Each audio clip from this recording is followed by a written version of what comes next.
Welcome to the Boston's Big Four podcast. Cast.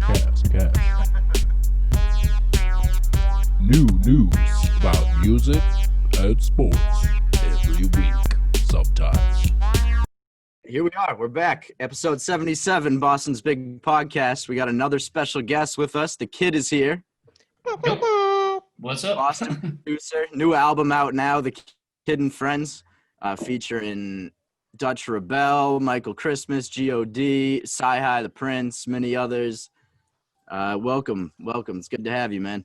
Thank you very much. Thank you guys for having me. I was saying earlier, this is the first time I've seen you not in cartoon form.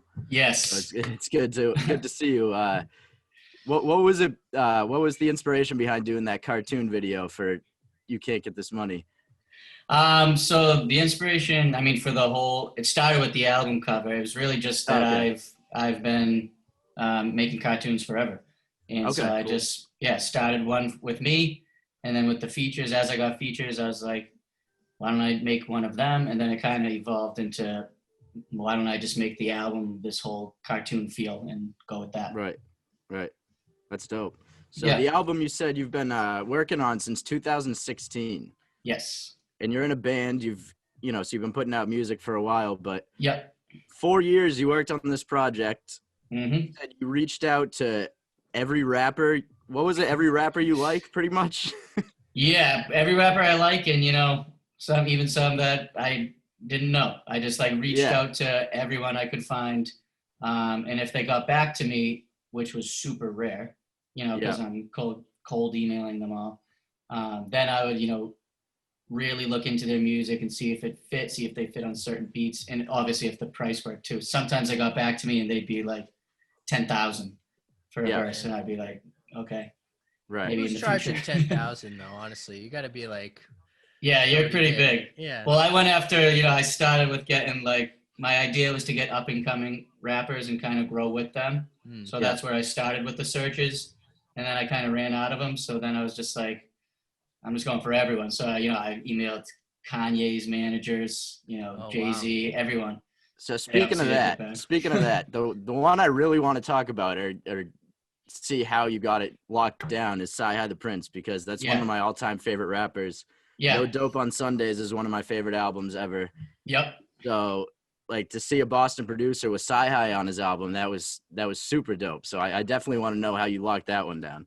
Yeah, I still don't know, really. I can't believe out of everyone who got back, he got back, or at least his manager did, because I still can't believe he's on the album. He's obviously incredible. But I just emailed his manager, and he got back to me, and he was like, this is what he charges for a verse, and let me know if you want to continue. And it wasn't too crazy. It was a good amount of money, but something that I could at least do and not feel super bad. And so I went for it, and it's Sci-Hi the Prince, so I'm like, this is an investment. I'm gonna get this. Oh, absolutely. Yeah, he brings the heat every time. It's a great track too. Yeah, thank you.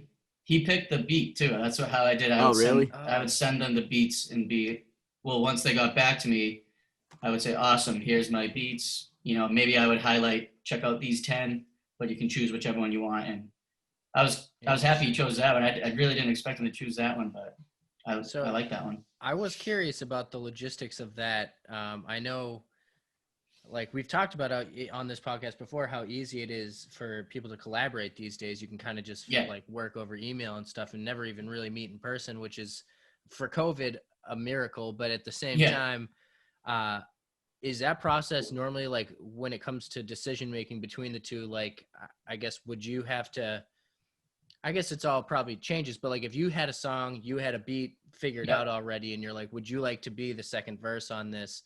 They could, I guess, say no. But then as far as creative input goes, it could be could I actually be the first verse? And then I don't know how often you get input like that, or you're like, you know what, let's meet in the studio and just to work this out together, both our verses. And I don't know what is the typical process for that. Is that something you had been familiar with, or I guess you were forced to do this over email because of COVID. So I was just curious.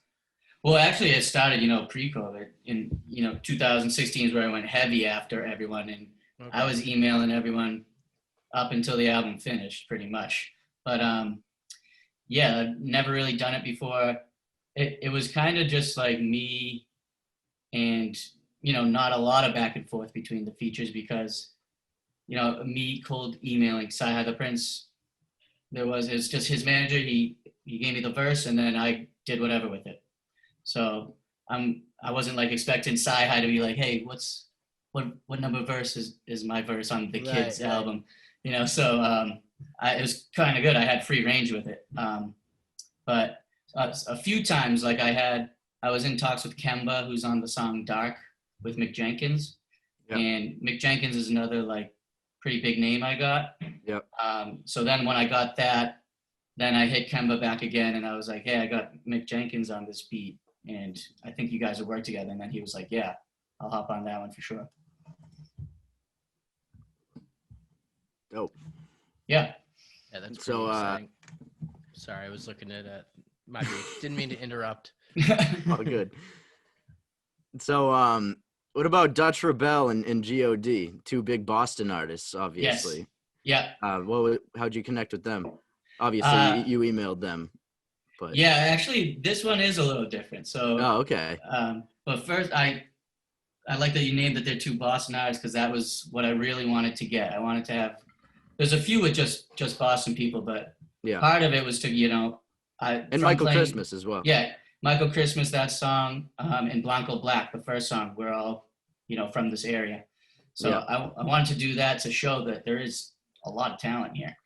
So that was part of it. Yeah, that was part of it too. But so Gio, I emailed like everyone else, and I think I might have emailed Dutch at first, but when I got her she was doing her campaign for I think it was Kiss Kiss Bang Bang or one of her albums. Mm-hmm. And she was doing like one of those sites where you can raise money for it. I forget what it's called. One of those sites where you can like have people send you. Yeah, like a Kickstarter or something. Okay. And one of the things was if you give this amount of money, she'll give you a verse. So I was like, yeah, that's easy for me. Here you go. Here's help with your album, and this is awesome for me too. Perfect. Yeah. Yeah. So she was like the only one, I guess, who wasn't just a cold email. Nice.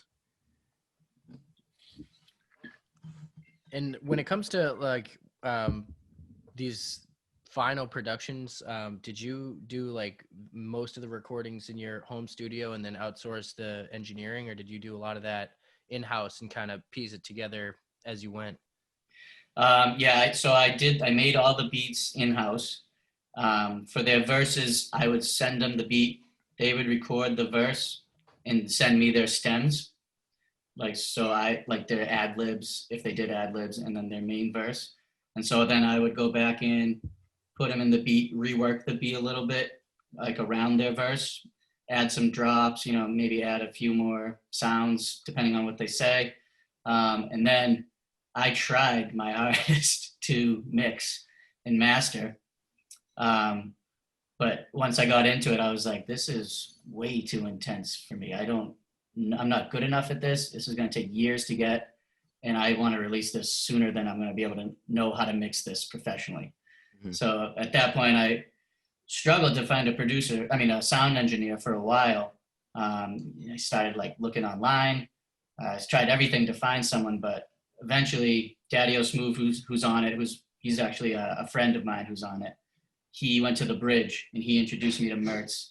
And so I was actually sitting in there at the bridge while Mertz was mixing, doing his thing. And we would kind of go back and forth a little bit. But yeah, he did all the mixing. And he really did he opened my eyes to how to really finish a song, really add drops and polish things up. He was so big on this album. Shout out Mertz. Yeah, shout out Mertz.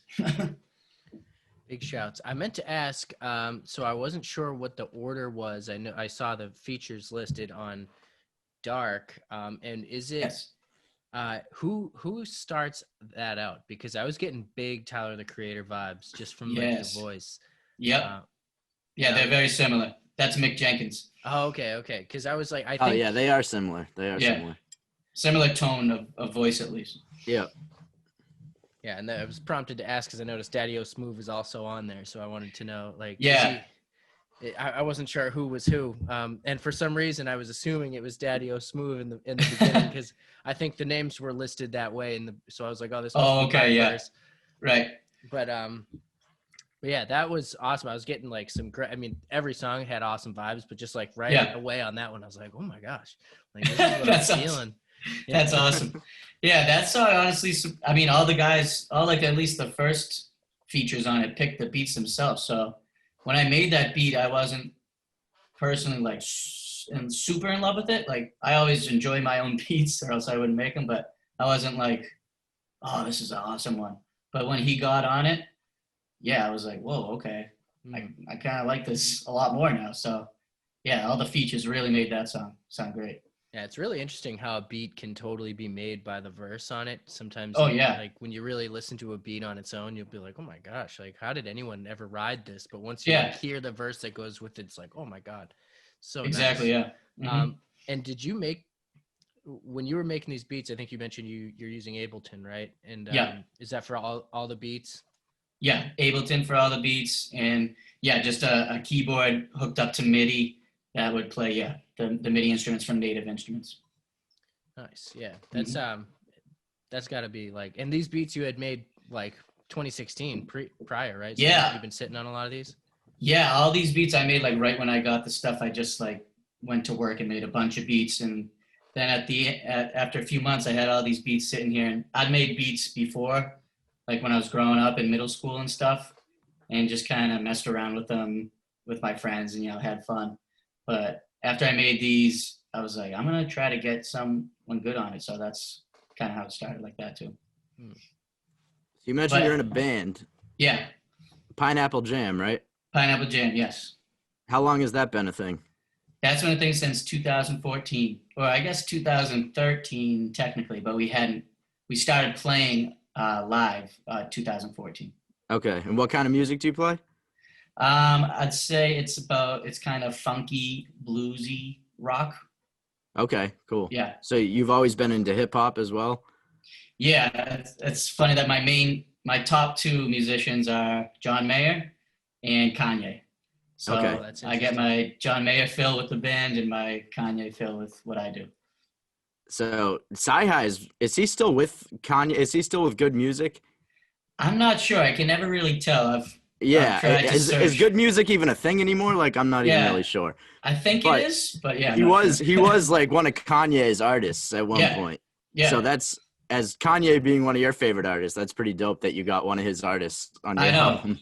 I know. That's amazing. The fact that he's on my album and, So Appalled on My Beautiful Dark Twisted Fantasy. Right. And, his album too. Right. You got awesome. A guy on your album who's on one of the greatest albums of all time. Yeah, exactly.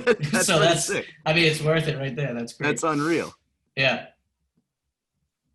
So, so you've been making beats, hip hop beats since you said middle school you started? Yeah, I mean, I've been playing, the drums and music since, I don't even know. Like I think I started when I was 13 years old taking drum lessons. Okay. And but yeah, I just remember my dad's a musician too. Yeah. And he's like an amazing singer and a guitarist, and he would always just come home with like a little music toy for me to play with every now and then. And so he came home with like a mixer when I was in like 7th grade, like a manual mixer. So I had to like play the drums for like 3 minutes straight without making a mistake with the piano. So it really helped me. I feel like play to a click and, be patient making beats and stuff. Right. So yeah, I've been making beats forever. Who are some of your favorite producers? Kanye, number one. Kanye, of course. Yep. I love them all. But Kanye is another level for me. But, Swizz Beatz, Timbaland, Pharrell, he's awesome. Yeah. Boy Wonder, everyone. I think anyone who's a producer who makes that level, I can't help but respect him. Right. What is your opinion on cutting up samples versus like writing out melodies yourself? Ooh, see, that's a great question. I can tell you play music from that too. So I am I don't know. I totally respect the art of sampling. I know that's what Kanye does a lot. Yeah. But I don't know, coming from being in a band where you actually play out the keys and stuff and come up with the melodies yourself instead of, figuring out how to work the samples. It's just for me, I like that process a lot better. So that's how I sample hits and voices every now and then, but like sampling another song and calling it my song, I don't like to do that, but I also super appreciate that art. It's just, kind of separate from what I do, I guess. Yeah. Yeah. The consensus out there is that there's no one consensus. It seems like everyone seems to say different things. Yeah. And I like to ask that question to anyone who does production, because it just seems like there's so many purists out there that would say like, well, that's stealing, kind of, to just go take a section of another song and try to like tweak it a little bit. And now it's like, oh yeah, copy it, but make it look like it wasn't mine. Like, right. Okay, it's good, but it's like there's definitely a part of that where I could see. There's definitely an appreciation for both, because I think technically, like, even if you were to take some of those things into court, which I know many people do, if it's not the exact same structure, then it is technically different, and there's really nothing wrong with that. So that is definitely usually what it seems to come out to. Yeah, for sure. But it is fun. I always like to see what people like to work with, because also, do you play anything beyond like, it looks like you're a drummer, so you have any other instrument? Or I guess you said you play the keyboard. So are you like structurally familiar with music as well, I guess? If that makes sense? Not really, actually. I mean, just from music classes in school. I mean, I could struggle my way through a piano book, like of the actual music written, but I really, really struggle. Like, I can't look at a note and say that's a C sharp, and this is where it is on the keyboard. But I kind of like use math to find out where it is, and then just do it like that. But yeah, I would say I play drums for sure. I'm similar to you with guitar. I wouldn't say I could say I play guitar, but I can't solo or anything. Yeah, dude, exactly. Yeah. It's so hard. It's ridiculous. That's where like the guys in my band, they're insanely good at guitar, and just, they're great. Yeah, that is one thing I will say about some seasoned musicians, and you could probably go find me taking like so many sample clips of saying this, but I just think it's when you have somebody who can hear a series of sounds or just hear the way a song's starting. So like growing up, I knew there was this music teacher we had who, if he just heard the first one or two notes, he could like continue on with melodies that exactly fit that. It may not be the song you were about to play. You may not even have known the song, but you just knew where it was going from those first two notes and like the speed of them or whatever. Yeah. It's so interesting how like many people will pick up a guitar and play Wonderwall, but like not many people can hear music and translate it into their hands like that. And that is, you're right. Yep. I mean, it goes with every instrument, but there is something to that I think is, I don't even know where that comes from. It's like a magic power. I know, it's incredible. And I always say, I like joke to my, the guys in my band that I'm so glad I'm a drummer, because there's no thinking really in drumming. It's just playing the beat. But like, I'll always hear them talking to each other being like, what's this in? A minor? Okay. And then they'll like just solo in A minor. And I'm just there playing the drums, not even knowing what key the song's in. Yeah. So I'm like, I respect that. Yeah. One thing that maybe you can clear this up for me, one thing that I'll never understand, or maybe I've not tried hard enough to understand, is how do drums get tuned? Is it just like by how tight you want them, or like how do you know when it's the right sound? I just laugh because I know the kids in my band would be laughing too. I don't know. Nobody knows. I'm pretty sure it's whatever you want to tune it to. Like you could say, I want to tune my drums like, I don't even know the terms to say, but like C, B, and G. I don't even know if that makes sense, but and you would just tune it to what you want. Yeah, I just know how to turn the keys, turn the drum key, but I don't know what it should sound like. Yeah, I'm like, I know there's like all the different rules like for guitar, and I gotta have like fingers on certain frets to get the next steps and stuff. But like and I know pianos have their own, a whole different thing with the pulling those straps a certain tightness and everything. I'm like, I don't even know what you would do with the drum and how you know. Is there like there must be an app too, maybe? I don't even think there is. I mean, I know the tool is it's called a drum key. When you put it on like these, I don't know if you guys can see, but it's like it's almost like a screw, and you tighten it with the key.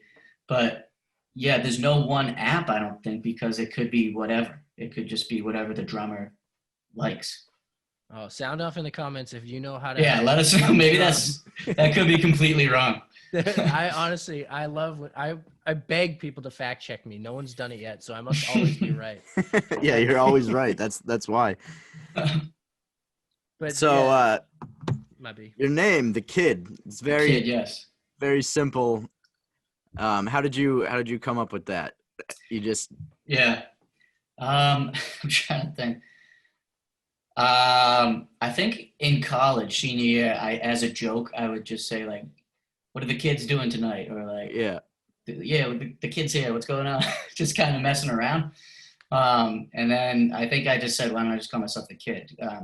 One of the reasons was like you said, because it's simple. I didn't want to do something like deep or anything, so I just called myself the Kid, and it kind of works. The more I realize, like, learn about myself, I'm like, yeah, I am kind of just like a kid, so it kind of works. There you go. Yeah. There you go. Sometimes those things end up being poetic, even though you were like, I just kind of threw it out there. Like, I don't know. Yeah, exactly. That totally makes sense.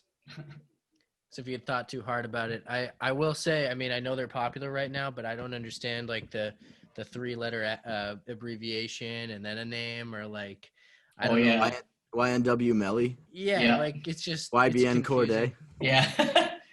Yeah, I don't know. Is that the group or something? They're all together. I mean, it must be. Yeah, it's probably like an ASAP type thing, but you know, true. It's still, what is that? Just pick a name, bruh. Yeah, I guess it makes it easy. You know, it's hard picking a name. It really is. Yeah. And you got to stick with it. Have you thought about the fact that the Kid might be hard to find on like search engines? Now, yes. When I started, I jumped into like a giant pool of not knowing anything. Yeah. So like now I know that. I mean, if you get big enough, it won't matter. Right. But yeah, like for this album, because after I'd released the previous albums, I knew when you send it like through your distributor, it could go to any kid in the world who wants to upload it. Because just looking up the Kid on Apple Music, like there's a couple other albums that I don't think are yours. Yeah. By people named The Kid. I know. I'm pretty sure I'm hooked up to The Kid on Tidal. So like if you click my name, it brings you to another Kid. I've noticed on like Spotify and Apple Music, if you have the same name as someone, it doesn't differentiate the music. It puts it all under one. Yep. Yeah. It's really like 5 different The Kids. Yeah. You know, they're all under the same name. Also, shouldn't there be like a national database for professional rap names, like so you can see if someone has it already? Right. Like I know, seriously. Well, I think it's just because any kid can just upload it, you know. That's true. Yeah. So there's probably a million kids. Yeah, it's probably a million kids out there uploading their music. You're just like the Kid _1. Yeah, I know. That's why I try to like on social media. I try to spell it out as easy as possible, and I try to make the links so easy to find because because people are idiots. No one can find stuff. Well, I mean, I do the same thing. If you're not stupid, like you kind of know how to find. Like I found it just by when you dropped the song with Dutch Rebel, I just looked up The Kid Dutch Rebel on Apple Music, and then I'm able to find the rest of your stuff through that. Yeah. So if you use your brain, you can do it. Right. Right. Yeah, truth be told, that's actually what's in my search bar right now to find. I was looking for your stuff earlier. There you go. That's great. Yeah, we got it. I feel like there's got to be. We were talking about this on an episode that is yet to be released. Is that they totally like bury different search results. Like no matter how search friendly your name is, like some things just wouldn't come up anyways because they're just gonna like always be promoting Kanye's thing or whatever. Whatever's happening at the moment. So it's really interesting. There must be some way to like put value to your name on the algorithm, despite no matter what it is. Like it should probably. Like we should just get goldfish popping up to the top if they want it to be, you know. Yeah, you could. There must be some way to add stock. We'll figure it out. I mean, I think it's money. You know, you if you're from a label, yeah. Might answer my own question. Stock. Right. That was pretty And, dope, though, how Dutch on her verse, she mentioned your name. She said, like, the kid in yeah, GFD.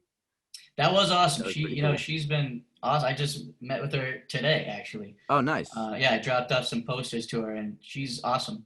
She has been like great communicating, and everyone's been, I swear, almost universally, everyone's saying you can't get this money, and like Dutch's verse overall is like some of the things they like the best about the album. So Yeah, I'd have to agree. That it's a crazy verse. I love that beat too. yeah, yeah, and we were talking about it. It's funny because And I love how you're like, I love how you're just like, Dutch, you start this off, and Gio, you come in. yeah, yeah. like, I added that later. And it's just like super casual, like, hey, and then you come in after, and then she just, you know, it's like, That's it awesome. really, it, you know, kind of gives you the feel like you're there when you're recording it, like. Right, because I'm not on that song at all. I mean, besides the music in that part. So right. So you do have some vocals on the album, right? Yeah, every song besides that one, and I always blank on everything that's on my albums. And then the last song is just you. The last song is just me, yeah. Right. But yeah, the other song is Make a Way. I'm not on that as well. Okay. And you use auto-tune. You like the auto-tune? Yeah, you know, same thing with like I kind of grown to like it as I've grown to like super I have appreciate sampling. Yeah, it's an auto-tune grew on me. Yeah, for sure. I just like the effect. I think it sounds cool. It does. Yeah. I mean, it wouldn't be as popular as it is if there wasn't something appealing about it.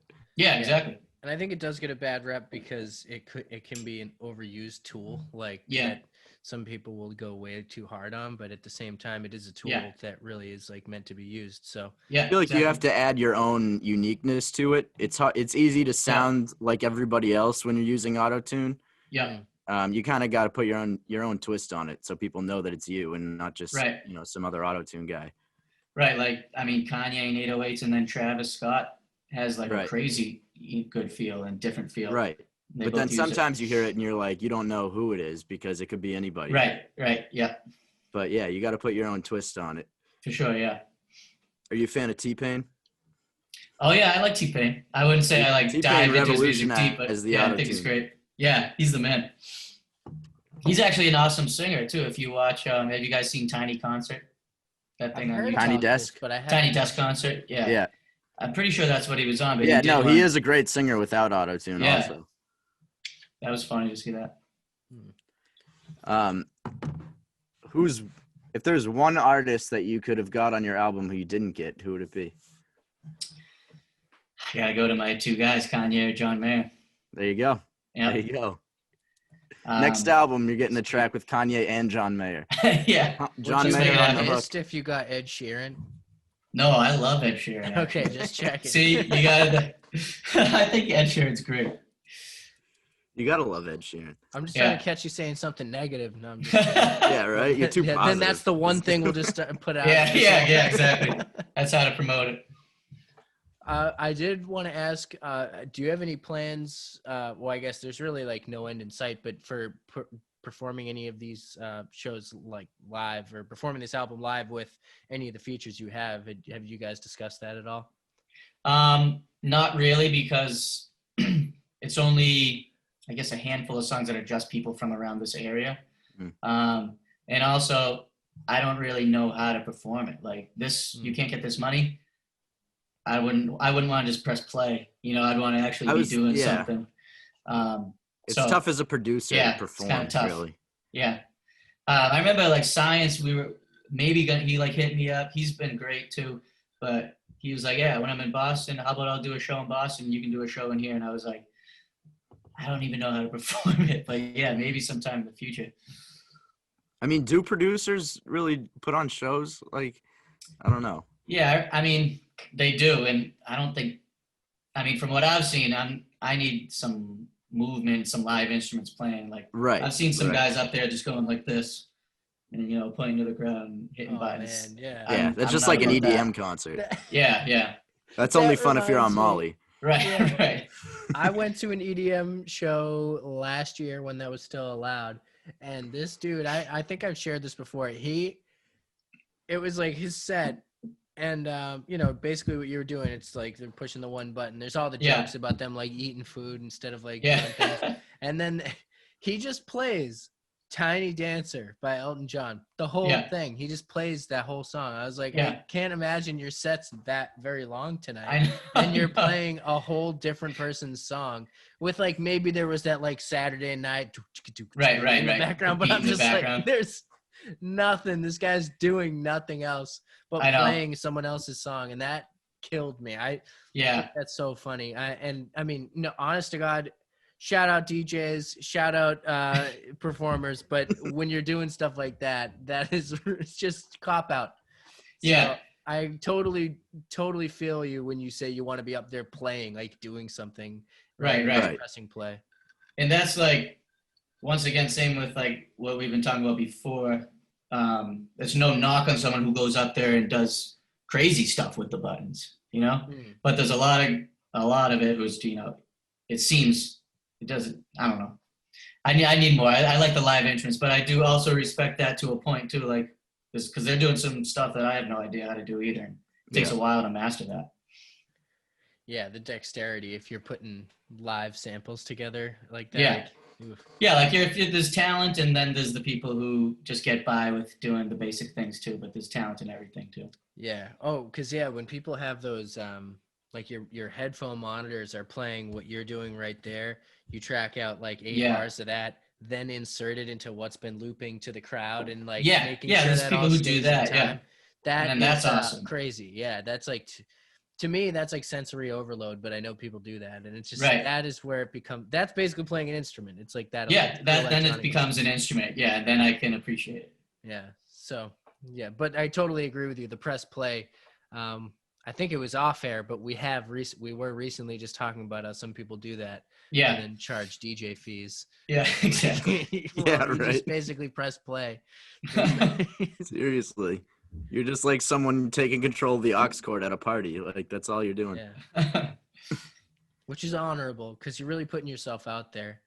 But oh, dude, I always want the aux cord at the party. It's a lot of pressure. Well, there's always someone. Someone always complains whenever you play. Oh, yeah. Oh, I know. So you got the Sox hat on. Yes. The same one that's in the cartoon. So do you always have that hat on? Always. Is that just part of your image? Always? Yeah, baseball is my first love. So I've been wearing honestly, same. Fitted hat. Yeah, really? Yeah. Awesome. Same. I love it. I've been wearing a fitted hat for since I was 5 years old. The Nomar Garciaparra days, I fell in love with baseball. Yep. That's my first, favorite Nomar for sure. Yep. How old are you? 29. Okay, I'm 27, so around the same. Okay, cool. Nomar was people who weren't like around for that era. People don't realize how big he was. Oh, he was huge. He was the guy. biggest. Yeah, he was the guy. He really was. He was like the best shortstop, and the Sox were, I think, the most popular team back then in Boston. Yeah, no, they were. Yeah. Those few years like before 2004, before they won the championship, I don't think the Sox will ever be that big again. No, it hurt. It's sad. It's very sad. Almost sad that we won, but obviously not. But it'll never be like that again. It's like 2003, 04, like that shit was, man. Everybody was into the Red Sox at that point. Didn't matter. Oh yeah, exactly. Those are the best. On too. Yep, I support all Boston sports. I will say I probably go. I'm definitely baseball. Above everything, and then football. Definitely Brady helped that out. And then I probably go basketball and hockey. I will say I'm not great fans because I only watch during playoffs, but I'll watch it when it's on. But baseball and football, I'm there throughout the whole year. Yeah. It was. Do you hear about Tommy Heinsohn? Obviously. I did. Yeah, that sucked. That did suck. I've been watching so many Tommy Heinsohn calls the last couple days, just like his best broadcasting moments. Yeah. You see the one incredible. You see the Ricky Davis one? I posted that today. Oh, was that you? Maybe Boston's Big Four. Yeah. Yeah, that was so funny. That was amazing. He was one of a kind. Yeah, for sure. But so It's a good. It's good that you have the Red Sox hat on in the video and on the album cover. Yep. I like that because it's like you're really showing where you're from. Yeah, I always like if you don't like your hometown teams, I'm always like, why don't you like your hometown teams? Suspicious, yeah. Yeah, you know, I always question that too. Like I've met people who are I've met people who are like from around here, and they're a fan of like the Lakers or something. I'm like, who raised you? You know? Yeah, unless your parents are from that city. Exactly. Like, come on, you gotta support your hometown teams. Right. Yeah, I remember somebody around my town. They were just saying their whole family liked the Yankees, and they were from around here. And we're like, "Why do you like the Yankees?" And they were just like, "They're good." And we're like, "What? That's what? Terrible. Yeah, what a horrible reason to just like a team. That's awful. Have some hometown pride. Good reason to. You got to be able to suffer through the bad years. That's the thing. Yeah, that's what makes people it all who are right. Those people are just impatient, and they're like, "Oh, the Red Sox suck right now, and the Yankees are good, so I'm gonna root for the Yankees." And it's like, dude, just be patient. Like our time will come. Yeah. I know. So they probably decided they were Yankees fans in like the late '90s or whatever, and then we won 4 championships in the 2000s, and they haven't won any, so they're probably regretting that. Probably I know exactly now. Right. I know. Whoever's got the banner, they're waving it. That's the worst. I hate the people who like follow a player too. I'm like, I feel like that's the younger generation. I feel like they're doing that. Yeah, it might be because the players promote themselves better now with Instagram and stuff. So right, I feel, and the younger players, I feel like they're more into their own brand rather than the team. Yeah, everyone. I was saying that the other day. Everyone has their own brand now. Like right. Started with Jordan, obviously, but like Brady. When players come into the league now, they're not thinking I want to win a championship. They're thinking I got to get my brand intact. They're like, I got to build my brand for like a few years, and then I can worry about winning after that. Yeah. I mean, they probably it's power teams, though. It's so nice to see a team that clicks and stays together for like 8 years or something, and you're like, that doesn't happen in basketball anymore. I don't know if that'll happen. Unless it's like a generational thing. I don't see it happening anytime soon. These kids ain't loyal. What's up with y'all kids? What's the generation below us? What are they called? I don't know. Are we millennials? Isn't it Z? We're millennials. Okay. Is it Z? I think it is. Gen Z? Yeah. Gen Z. Gen Z needs to start being loyal to their home teams and not just. Yeah. That's the takeaway from this. That's pretty much it. So dumb. Come on, Gen Z. So what's next for you music-wise? Let's see. So we're continuing to promote this. I'm working with this guy, Brandon, from Show Off Marketing. Yes, Bedlam. Bedlam, yes. That's how I found out about you. Yes. That's how I found out about you. He sent me your stuff, and I was like, oh, like if he's promoting it, then it's legit, So when he sent it to me, right, he is the guy. So when he sent it to me, I was like, I got to check this out. And that's how I found out about you. So shout out Brandon Matthews. Yeah, shout out Brandon, Show Off Marketing. He's been the best. So we're continuing to do that. We're doing things like this. We got a few more scheduled out. I have another music video for Dark coming out, a bunch of Instagram posts saved up. So I'll be promoting this for, the next few months. Yeah. Heavily. And then, just every so often, probably for a while. But I have other music saved up. My band's coming out with a few new songs, 4 songs. We're recording at the Bridge. So a lot with the band and a lot with me. But it might take a while with me because, it takes a while to save up to get these things done correctly. Right. When you record with the band, do you guys record all in the same room together, or is it like separate tracks? You can choose. So, yeah, it's kind of tough when it's hard to get the feel when you don't all play at the same time. It's hard to like really be grooving at the same time when you do it separately. But that is pretty much the best way to do it sonically, I think, because you don't get any bleed over into the other mics. But yeah, so we've been recording track by track, but you can record live all together at the same time too. And we've been to places where they put you in separate rooms and you can close the doors and it makes it a little less bleed into the mics. So we've tried it all, but and you can all track hear by each track other works. in the direct monitor. Yeah, you all have your headphones hooked up and you can actually control the volume of everything. So So you could be like, I don't want to hear this asshole. And just Yeah. Yeah. guy down. Yeah. That's pretty fun. Yeah, dude, I want to be in a real studio. I've never seen like a big real studio like that. It's awesome. Exciting. Yeah.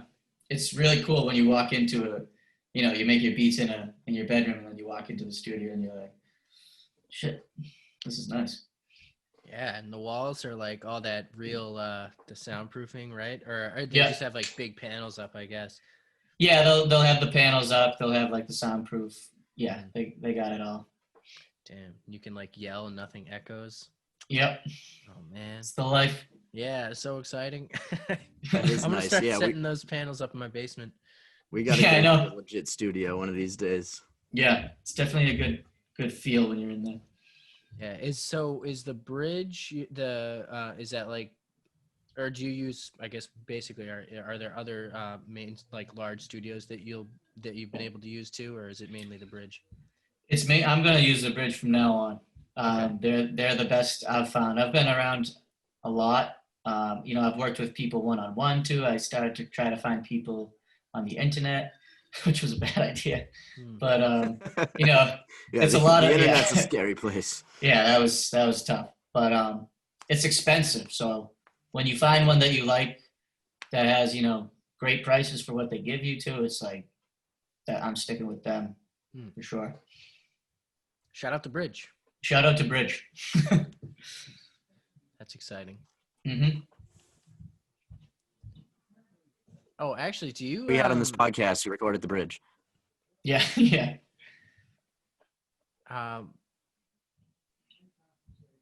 Shit, what was I gonna say? Oh, when you bring your beats into like the studio like that, yeah. If you were about to make because that studio time's expensive, like let's say you wanted to make a decision, like you're like, you know what, I just need to pull out like the lows for a minute, and like we might need to change something here.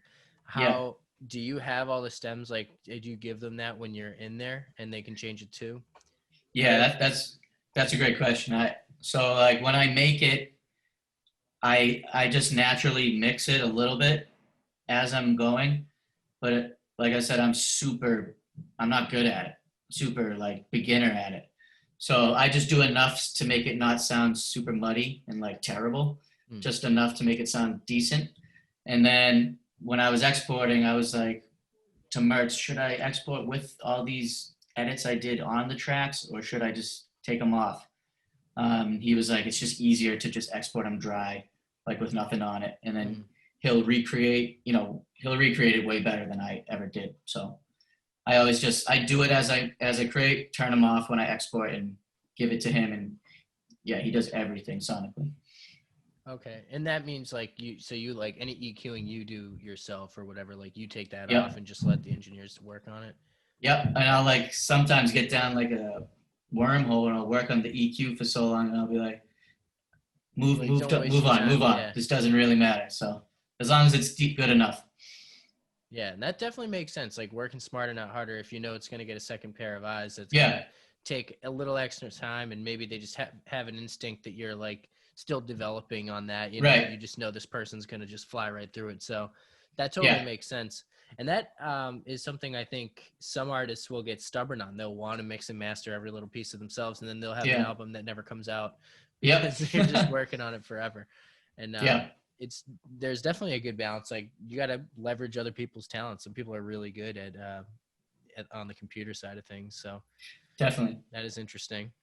Yeah. And it helps make the song better too, because I've had songs that I think are like, I'm like, this song is awesome. And then I'll step back from it and, you know, show someone else and they won't feel it as much. So like when you step back from the songs and have someone else work on it, they're hearing it fresh and new. So they like Mertz was like, there should be a drop here.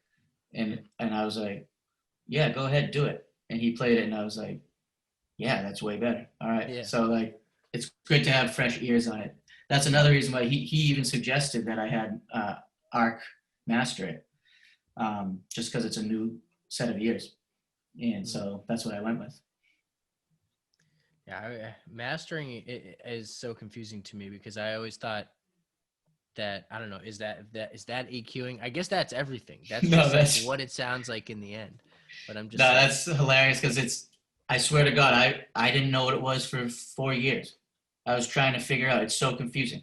I still don't really know what it is. So yeah, I got it explained to me this way. Educate me. Yeah, this is the best way I've ever had explained. I think it was Mertz who said it, but it's like the mixing is building or putting the deck together. I hope I don't get this wrong, but like the mixing is putting the deck together, putting all the pieces in the right spot. Mastering is putting the polish on and like making it look nice. Okay. That was the best way I understood it.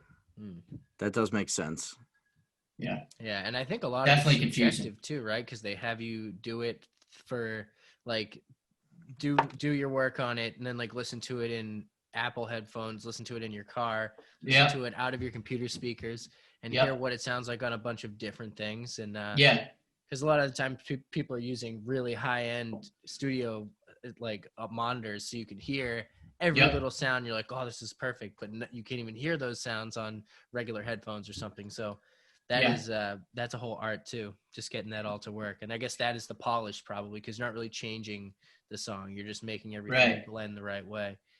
Right, and that's why I wanted to get this mixed and mastered professionally, because all my stuff that I tried, I listened to it, I was like, why does this not sound like an album I would hear on Spotify?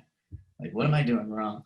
So I knew, like you said, all the different, when you put on the different headphones, the different speakers, I didn't even know, I couldn't hear the difference between the EQ of a snare and why it was sounding muddy. So I was like, I need to bring this to someone. But yeah, that's a good point. Yeah, I think most people's ears kind of round it off, like, so it sounds fine, and you're like, I don't think there's anything wrong with this, but then people really can nitpick, like, no, it's ringing afterwards or something. Oh, yeah. Like, I don't notice that, but I always think about the J. Cole album, For Your Eyes Only, you know, that album? Yep. It sounded fine to me, but then I remember, I think it was John Glass, posted a status after that album came out. He's like, something's wrong with the mixing on this album. Really? And now every time I listen to it, like, it sounds like something's wrong, but really, that's just because it's in my head, because he said that. He actually knows what he's talking about. Yeah. But it's just funny how, like, people who are actual producers can pick up on things that the normal person wouldn't. Yeah, that's where, like, it's just the time to get to gain that ear. Yeah. I mean, it takes a long time to develop that. Yeah. Which beat were you most excited about after you made it on the album? Oh, man. Let me see. Let me get the album up. I always forget. I'm trying to think. I really like, I think my two favorite are actually, like, just simply beat-wise are Yeah and Prayer. Okay. Specifically Prayer. I think Prayer might be my favorite beat that I made. Cool. Yeah, at least on this album, yeah. Yeah, I'm going to go with those two. All right. And actually now, I mean, when I added the guitar on Stay Dangerous. Yeah. I like that one. I was just bumping that one. That one's good. Yeah, that's a guitarist, Steve Baldry from my band. Okay. And he, like, made that song. So, like, now I really like that beat. Yeah. Specifically because of his guitar. I think it makes it sound like that much, like another level. Yeah. I guess I wanted to ask, have you performed, you mentioned that you had put like some stuff out like before this album. So had you performed that anywhere before? Like, had you released that officially, or is it just music that you just made on the side beforehand? You saying like if I performed before it, was it just like music that wasn't on the album? Yeah, like music. Yeah. Or I guess because you probably haven't had a chance to perform this album yet, have you? Right. Yeah. No, but yeah, you're right. So I did. Well, with the band I performed. True. But separately with this style of music, I tried it twice. Twice. Okay. One time was at a place called Out of the Blue in Cambridge, and it was my first album, songs from my first album. I don't think it exists anymore, that place. But yeah, that was interesting. I just like pressed play and sang to it, and there was like 10 people in the audience. And I need something in my hands. I need like the drums or something. I don't know what to do with my hands. Yeah, I'm literally like Will Ferrell, like performing like this. But actually, the other time I tried it, like the new Benzino video. Yeah, have you guys seen that? Have you seen that? Wait, Benzino? You know Benzino? Yeah. From Boston. Yeah. His new video. He made like a R&B song, and his hands are just like doing all sorts of crazy things in the video. Sorry. It's hilarious. Yeah, that's great. But yeah, I actually performed one other time. I drove all the way to New York. I think this was the first time I did it, actually, because I didn't want to be in front of anyone. I was too embarrassed to perform. And I performed in front of the sound mixer guy and the bartender. That was it? No one else was there? There was no one there. Wait, so was this after hours or just happened to be this was I don't know, 11 o'clock on a Tuesday. Or a Sunday night. Maybe it was a Sunday. Yeah. But yeah, it was that makes sense. Ridiculous. There used to be a spot like that right in Weymouth, right in South Weymouth, right at Hajar's. Oh, Hajar's? there was usually more than 0 people there. Yeah, I guess pretty close though. Pretty close.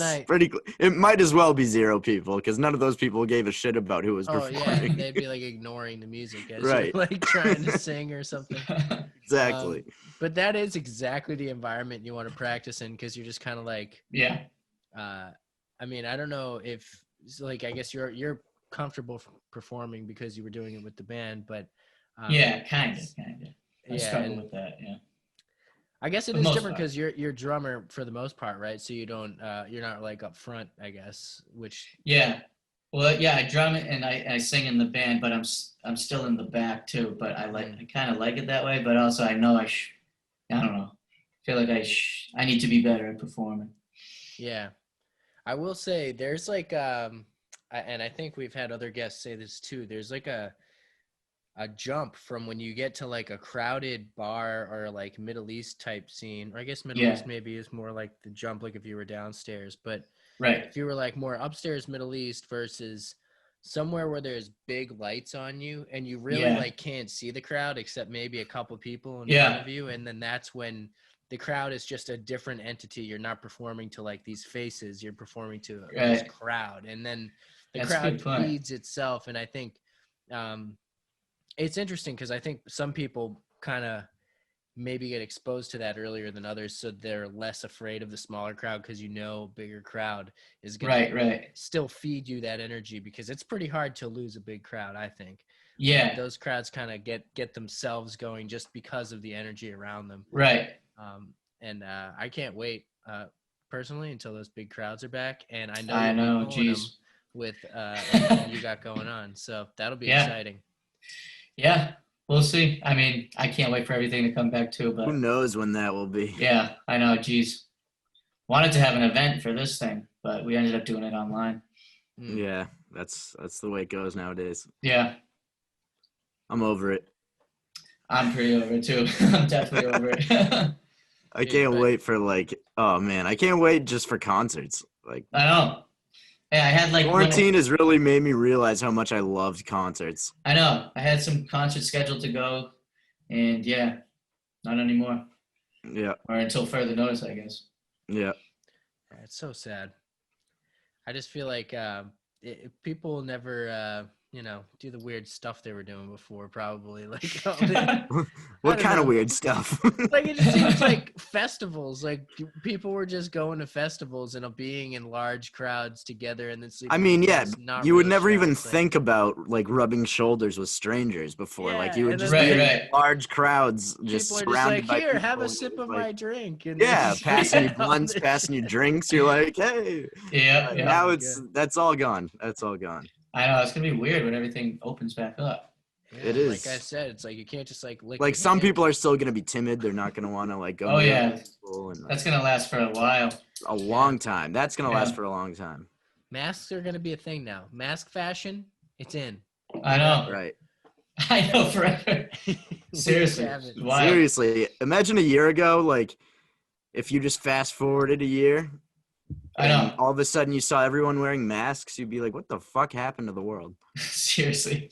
What a time! What a I time! used to make fun of that. I used to be like, "Wow, this loser wearing a mask." Like yeah, like pre-COVID, you'd see I was people always on the just red like, line "What-" wearing a mask. You'd be like, all right, calm down, buddy. But now Yeah. it's like, if you're not wearing a mask, it's like, dude, put one on. Yeah, I know. Yeah. Yeah, it's crazy. But It it is We'll crazy. survive. But you dropped the We Fire will. album, so that's must be making up for it a little bit. Thank you. Yeah, it feels good for it to be out for sure. It's got to feel good. 4 years. That's a long time. Yeah. It's got to feel. That must have been a huge relief to finally drop it. Yeah, I mean, it really did feel like it was like a weight off the shoulders, as they say. Yeah. But yeah, it did feel like that. So it feels awesome for people to finally hear these. I've been listening to them for like 3-4 years. Well, it sounds amazing. Thank you so much. Is perfect. Sounds crisp. Wouldn't you say, Owen? We were talking about it earlier. Oh yeah, we were saying. Owen and I were texting back and forth like an hour before the podcast. We were like, "This album's fire." We were like, and I said, I was like, beats are very well fucking produced. ridiculous. Yeah. That's That awesome. sounds awesome. Yeah. Thank you guys so much. Yeah, Killed man. it. Thank you. Thank you for No coming problem. on. No problem. Thank you for having Appreciate me. For sure. We'll let you go. All right. Thank you But, guys so much. Yeah, it's been course. great, man. Thank you. Everybody check out the album The Kid and Friends, out now, featuring a bunch of dope artists. And social media plugs. What Oh, do you yes. The Kid Ooh, Tunes. social media plugs. The Kid Tunes. Yeah, that's it. Pretty much Kids, Instagram. That's all I got. got? Okay, that's the best place, anyways. Also, Yeah, you're getting sure. the T-shirt, Boston's Big Four merch. Ooh, let's Without- go. Yes. Nice. And, Thank you. All guests get T-shirts. That's a rule. Yep. Sweet, sweet. Sweatshirts, though, sorry guys, you gotta buy them. They're Yeah, just- those shits are expensive. But Yeah. but yeah, we got you. Thank you for coming on. Awesome. Everything- Thank you guys so much. Yeah, Safe man. out Thank there. you. All right. See you All later. right. Peace.